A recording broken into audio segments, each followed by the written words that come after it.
Today, we are analyzing a remarkable sequence of exchanges on Piers Morgan Uncensored that perfectly illustrates the widening gap between institutional narratives and independent critique. In this breakdown, we examine a highly tense debate over wartime data and metrics between military analyst John Spencer and Piers Morgan. Look at the harrowing historical parallels raised by journalist Nicholas Kristof and evaluate the moment mathematician Eric Weinstein completely reframed the discussion around the systemic economic disruptions of artificial intelligence. This segment offers a masterclass in media rhetoric, the limits of official messaging, and the rapidly shifting landscape of global discourse. Let's look directly at the evidence and break down exactly what transpired. Okay, let's take the Israel number of combatants. So I've asked Israeli ambassadors how many civilians have been killed. They can always tell me how many Hamas have been killed. That's right. But they can never tell me how many civilians have died. Oddly, they can never tell me how many civilians have been killed. So my simple question for you is to make the assessment that the ratio has never been better than it is in Gaza in terms of combatants killed compared to civilians. You'd have to know both numbers. You have to, right? So my question, again, is simple. How many civilians have actually been killed in Gaza? So that would be a question. You don't know, do you? Comment. You don't know. So when people talk about how many civilians have died, you just started the show talking about an indiscriminate number, a high number of civilians.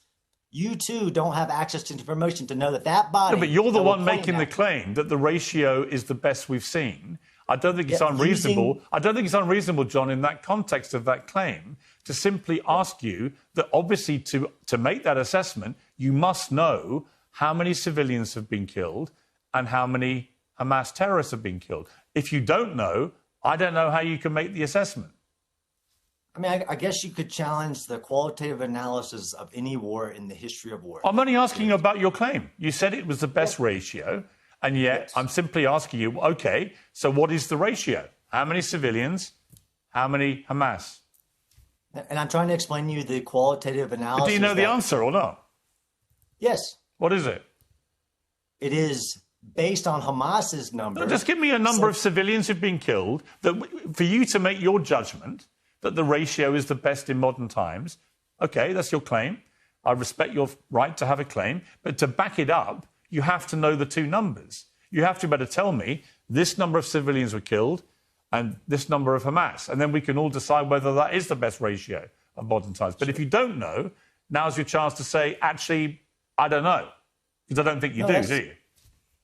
So that's an interesting viewpoint. If you didn't know that I'm comparing the numbers we all have available to the same numbers that we all have available. Right, so how many civilians have been killed? You said you're a scholar of war. So as a scholar of war who says the ratio has never been better, last time, how many civilians have been killed?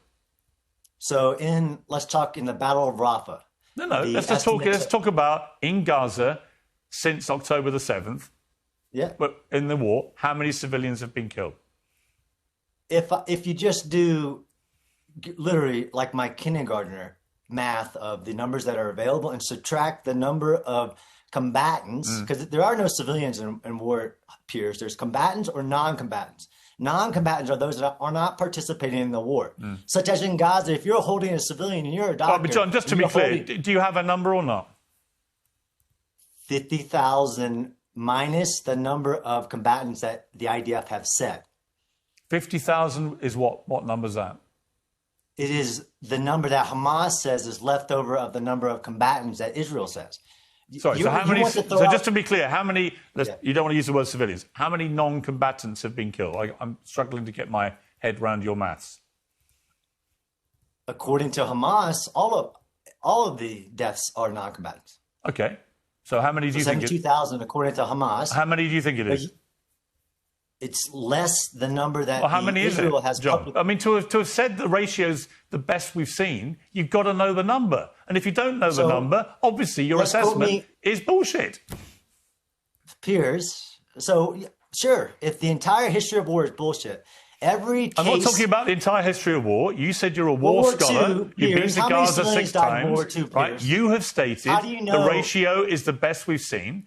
I've asked you multiple times how many civilians have been killed, and you don't know. Therefore, you don't know the ratio. Therefore, your assessment is bullshit. Sure, Piers. The entire study of war is bullshit. I wasn't talking about the entire study of war. I was simply talking about the war in Gaza. John Spencer, thank you very much. And so, I think it holds up. And I mean, look, at the end of the day, Piers, I've covered prison rape in the U.S. I've covered sexual violence in Burma, in Sudan, in Ethiopia, all over the world. And when you dehumanize people and when you provide impunity for prison guards and soldiers, then terrible things happen. The specific allegation which got most attention and exposed you to most attack, I think, was the allegation from an unnamed person in the report who said he was raped by a dog on the command of a handler inside prison. On that specific, I know you don't want to get into the wider details because of the lawsuit, and I understand that completely. I've been on the receiving end myself, and you have to be careful. But on that specific allegation, what do you say to people who say, well, that's just obviously preposterous, that could never have happened, no dog can be trained to sexually assault a human being? What do you say to that? Well, I'd say that, in fact, evidence is contrary to that we know from history that, for example, Nazis like Klaus Barbie did use dogs to rape their victims, according to testimony of survivors who'd endured torture by the Nazis. Likewise, the Chilean regime likewise had dogs rape political prisoners as a way to abuse and humiliate them.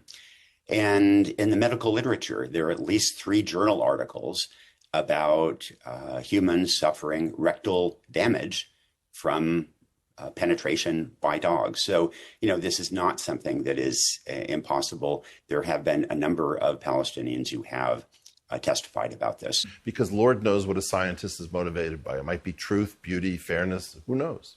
Could we face another 29-style depression, a proper crash? You are dealing with something so much more powerful. I mean, my belief is that we are holding no conferences that I'm aware of capable of dealing with the change mediated in neoclassical economic production theory with the move to AI. We've never had any technology chase so many people out. We always said, you can go the next rung up if your rung becomes automated.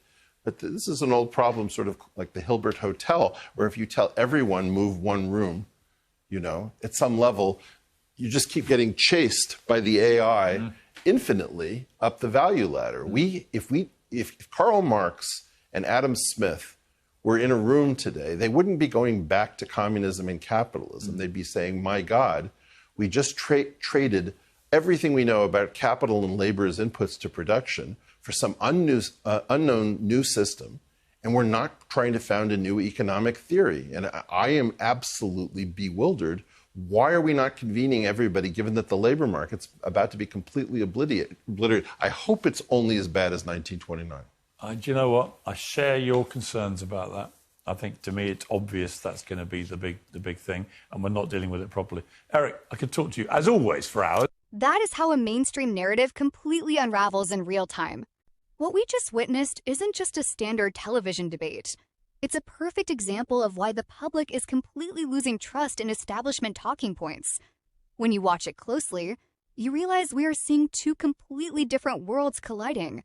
On one side, you have the official institutional experts totally fumbling over basic wartime metrics the second they face any real pressure.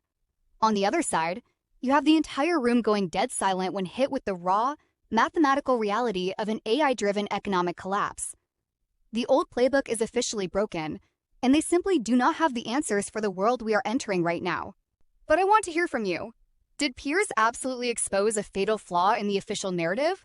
Or did Weinstein's warning completely reframe how you look at the future of global stability? Smash the comments section right now. I want to see your thoughts down there, and I'll be jumping into the replies to talk with you. If you are tired of the mainstream spin and want more of this unfiltered media deconstruction, make sure to hit that like button, destroy the subscribe button, and turn on notifications so you never miss a breakdown. Thank you for watching, and I will catch you in the very next video.